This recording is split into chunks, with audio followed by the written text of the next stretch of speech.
All right, welcome back, everybody. Today we're going to be doing section 7.2, which is all about trigonometric integrals. This one should actually be a little bit of a shorter section than the last couple, so that's kind of nice to hear. We're going to continue with the goal of basically developing more integration techniques. So last time we did integration by parts, and today we're going to learn how to deal with integrals that involve trigonometric factors. That's really what it's about. So let me pull up the slides and we'll get started. All right, so this is section 7.2. Here's the overview. We're going to get a definition of what a trigonometric integral is. I'm going to remind you about those trig identities that you need to have memorized. I hope you have them memorized now because they're about to get used in a way. Then we're going to talk about strategies for solving integrals of these types. We'll do a few examples. And then we're going to finish with two important integrals, the integral of secant and the integral of cosecant. Those ones are a bit tricky to compute, and we're going to see an important technique and compute them here in the lecture. All right, so what is a trigonometric integral? A trigonometric integral is just an integral that contains trigonometric functions in the integrand. Makes sense, right? We want to be able to evaluate integrals of this type, and how we do it, we have a couple of tools. So we've got basic antiderivatives of the trig functions. We've got those 6 identities that you need to have memorized, and we have the substitution rule, and we have integration by parts. So those are all the techniques we have. So first, let me remind you of these identities that you need to have memorized. So if you took me for pre-calc or calc 1, I've been telling you to memorize these 6 identities the entire time. Now they're going to come back in a big way. So make sure you have all 6 of these memorized.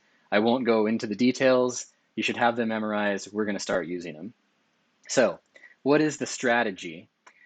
The strategy is this. The basic trig functions are easy to integrate. So for example, sine and cosine, we know those antiderivatives. They're easy to compute. So if we can massage our trigonometric integrals into combinations of these integrals, make our life easier. But what's interesting is even if you take an integral or take a function like sine and raise it to a 3rd power, this integral becomes much more difficult to evaluate. And it doesn't have an integral that you can see outright. So what you need to do is you basically need to use those identities and transfer, or I shouldn't say transfer, just massage the integrand into something that is easier to compute, where you could use like U substitution or something like that. So there are strategies that can help us, and we're going to split them up. We're going to split it up into 5 cases. 5 cases. I would say that you don't need to memorize these 5 cases, and the reason I say that is because when you start using them, you're going to find that they kind of like fall out after practice. So don't memorize them, just use them a whole bunch until they become second nature. I guess that's what I'm saying. All right, so here's the first case. If you've got an integral where it's just cosine to an odd power or sine to an odd power, what you're going to use is the Pythagorean identity and substitution. That's it. So basically rewrite this as basically a whole bunch of multiples of cosine squared or sine squared, and then you're going to substitute this in, and then you can use U substitution with the resulting integral. So cosine odd, sine odd, that's what you use. If it's raised to an even power instead, then what you're going to do is you're going to use the power reducing identities, possibly many times or possibly multiple times. You may have to use the power reducing identities 2 or 3 times to get these powers reduced to a point where you just have cosine of 2x or something like that, as we'll see. So if you've got something that looks like this, so if you've got a product in there and it's sine to any power and cosine to an odd power, or cosine to any power and sine to an odd power, you're going to use the Pythagorean identity again and U sub. So that's kind of what it is. Basically, if you've got like odds, you're going to use Pythagorean identity and U sub. If you've got evens, you're going to use power reducing identities. Same thing here. So if you have sine to an even power times cosine to an even power, use the power reducing identities again, possibly multiple times. For integrals that involve tangent and secant, you're going to use the tangent identity and U sub. So it'll be a similar process to something like this. except you're going to use this identity instead.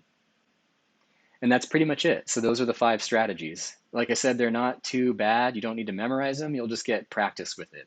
That's really what it is. And when you get practice, you'll realize if you made the wrong choice. It's kind of like it's kind of like integration by parts, where if you made the wrong choice, it becomes clear in like one step. And you'll get to a point where you're like, oh, I can't actually evaluate that integral.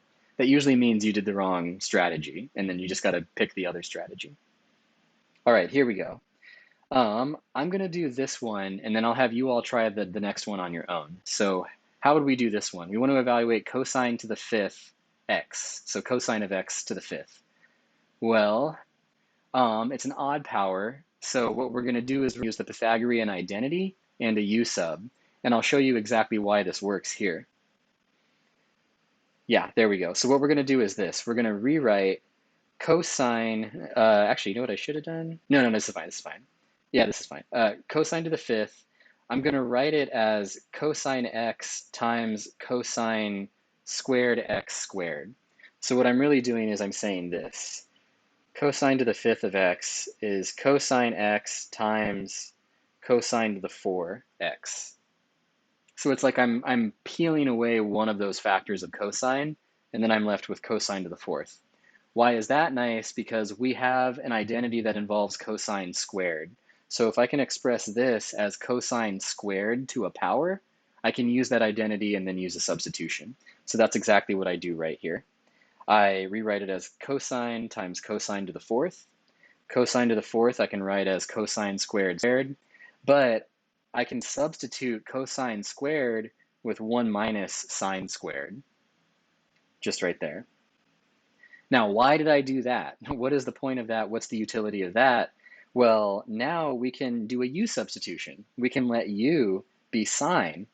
And the reason that we're going to do that is because when you differentiate sine, you get cosine. See?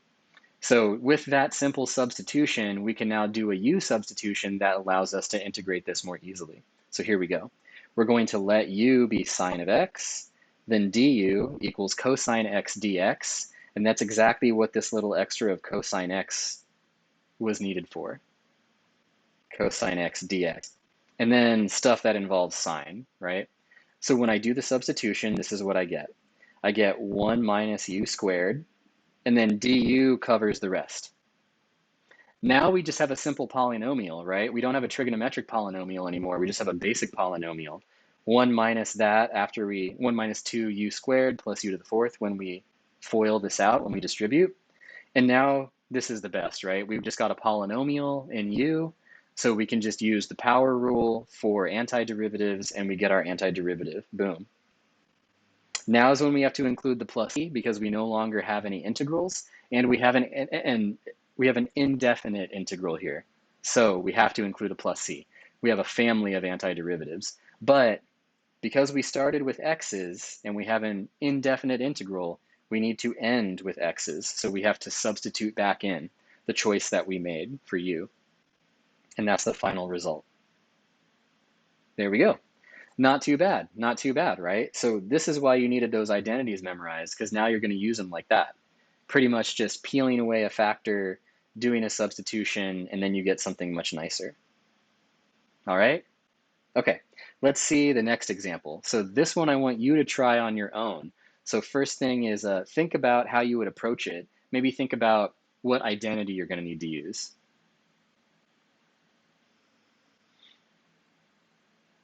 All right, now say out loud what identity you're going to use and then how you would set it up.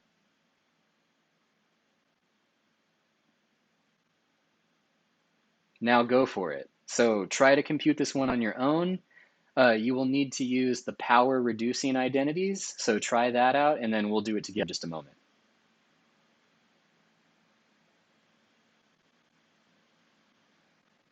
All right, here we go. So now in this case, the power on cosine is even, so we're going to use the power reducing identities. Let's get right to it. Here we go. So we're going to factor the integrand, and we're going to write this as, again, powers of cosine squared, because we have a formula for cosine squared that will let us reduce the power.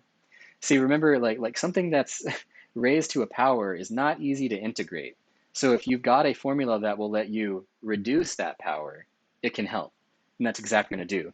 This is what it is. So cosine squared of x is equal to this, right? 1/2 times 1 plus cosine 2x. And then now we can move some things around. So what I'm going to do is pull out the 1/2 squared, write it in the front, use linearity of the integral, and then now we're left with this.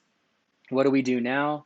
Good old foiling, good old distribution, multiply everything out, and then we're going to split it into 3 easier to work with integrals. So that's what I did here. We're going to get 1, we're going to get 2 times cosine 2x, and then we're going to get cosine 2x squared. And now we have 3 individual integrals to evaluate, but you'll notice that these two are instant. You can evaluate them instantly just using basic techniques. This one, we've got another power of cosine, so what we're going to use for that is the power reducing identity again. So we're going to use it again. But first, let's go through these. This integral just becomes 1/4 x, standard antiderivative. This one becomes 1/4 sine of 2x. Maybe you can see it directly just by thinking of the antiderivative. If not, what you could do is do a u substitution. So you would say let u be 2x, then du equals 2 dx, and yada, yada, yada, and you can keep going. All right? Okay. Then we've got the last integral. So this one is still a power of cosine, an even power of cosine. So we use the power reducing identity again, and we get this. There it is.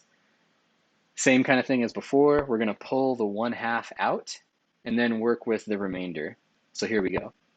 Continuing the calculation, pull the 1/2 out. Now we just need to integrate this. And again, this one is not so bad. You could either use a u substitution, or by now you can kind of see what it's going to be. You can just kind of think about what the antiderivative should be, and you'll get this. Add the plus c at this point because we no longer have any integrals in our formula or in our equation. And then we just combine like terms. So we can combine the 1/4 x and the 1/8 x to get 3/8 x. And then that's it. That is it. So one of the things I like to do in this class is just kind of look back and realize that what we're saying is this integral, the antiderivative of cosine to the 4th, is this. So put another way, if you were to differentiate this, you would get cosine to the 4th. So if you're feeling adventurous or maybe just want to have some fun for a minute, try it and see what you get. Just differentiate this and see if you end up with cosine to the 4th. Try it out, see what you get. All right? Okay. Let's do this one. And this is one that I want you to try on your own before we do it together. So let me throw up the thinker for a minute. Think about what you would use to try to tackle this integral.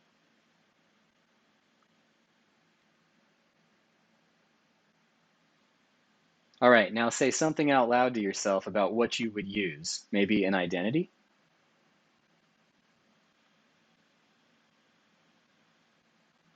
And now get to it. See if you can calculate it on your own. Try doing that substitution that you're thinking of and see what you get. Just get some practice in and we'll do it together in a moment.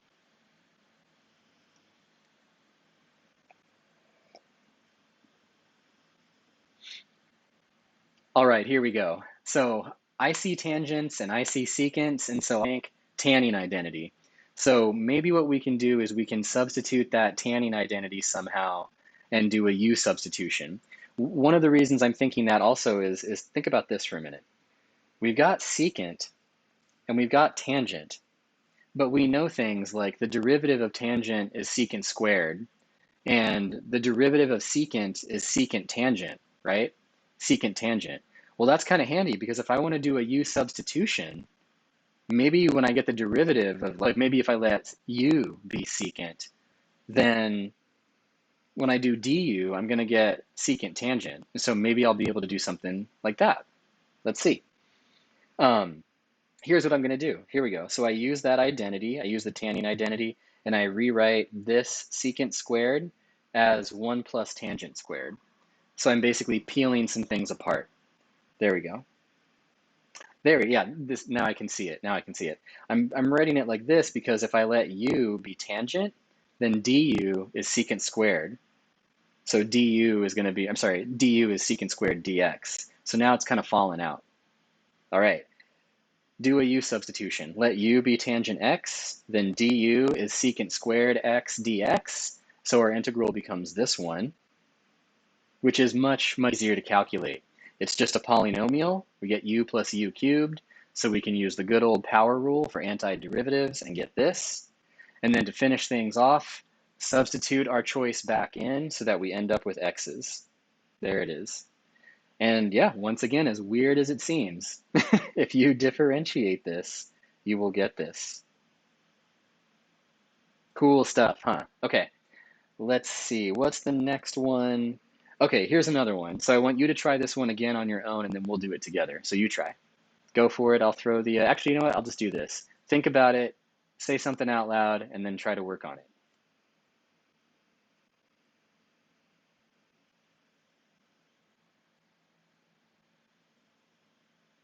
All right, here we go. Let's see. We've got tangent to the fifth, secant to the seventh. Definitely going to use that tanning identity. That's really what it's going to be. And we just got to figure out how we can use it so that we get a nice substitution so that when we choose u, its derivative will be present. So here we go. I'm going to split it up like this time, and I'm going to pull this secant tangent out to the side. Because now when I let u be secant, the derivative will be secant tangent. Okay, then I'm going to rewrite tangent to the fourth as, really I should say this. Tangent to the fourth theta is tan squared theta squared. And so what I'm going to do is replace tan squared theta with secant squared theta minus 1. There it is. And now this is great because look at what's left in the integral now. We've got secant, secant, and then secant tangent. Perfect, because if I let u be secant, then du will be secant tangent d theta, and that's it. That's all she wrote. We'll get a nice easy polynomial, and we can use the power rule. Here we go. So let u be secant, then du is secant tangent d theta. So this becomes u squared minus 1. This becomes u to the sixth, and this piece gets subsumed by the du. And then voila, we've just got a nice polynomial again. Distribute this, fill it out, and you'll get this. And then distribute the u to the sixth to those three terms, and you'll get this. Now we've got just a polynomial, use the power rule. This is when you should feel a breath of relief because you're like, that I can do instantly. Boom, boom, boom. And then a plus c. Now, because we've got an indefinite integral, we need to go back and re-substitute back in. So we're going to substitute secant theta in for u and call it a day. There it is. Boom. That's our antiderivative. So again, just for fun, if you want to anti-differentiate that, see if that's what you get, because you should. All right, now we've got to evaluate this other integral. This integral is one of the special ones, secant x. So to evaluate this, we need to use one of the most powerful techniques in math, multiplying by 1. I know I keep saying it because it just keeps coming up all the time. But we got to multiply by a clever 1. And in this example, the clever 1 is really, really quite clever and would not be easy to come up with without a lot of trial and error. So what are we going to multiply by? Well, you kind of figure it out after reverse engineering things and playing around with the problem for a while, possibly days, possibly hours. Like, it can take a long time to figure something out like this. And this process is actually a lot of what the nitty-gritty of math research is like, because you kind of know what you're going for, but you don't know how to get there.